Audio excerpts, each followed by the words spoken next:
Badan Pusat Statistik BPS Sumsel mencatat, provinsi ini inflasi sebesar 0,29% pada Juli 2023.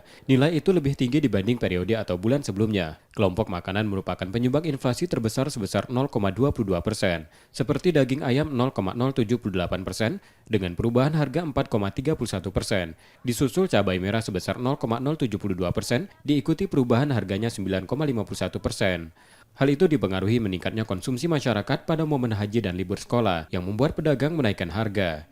Meski harga naik, namun stok komoditas aman sehingga dipastikan dapat memenuhi kebutuhan dan permintaan masyarakat yang naik.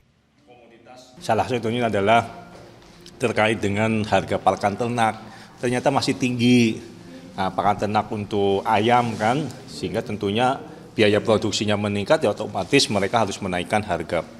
Di harga ayam, harga telur, dan kemudian juga ya kemarin untuk ibadah Lebaran Haji juga pada beberapa minggu itu kan ada kenaikan harga karena konsumsinya meningkat.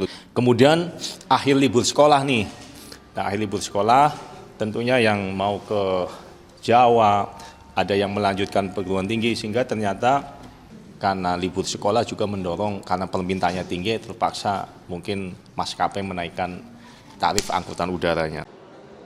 Perkembangan inflasi di Sumsel sepanjang tahun ini masih terkendali sebesar 2,38% dari target nasional di level 3 plus minus 1. Reski Oktora, Muklas Diferensial, Kompas TV, Palembang, Sumatera Selatan.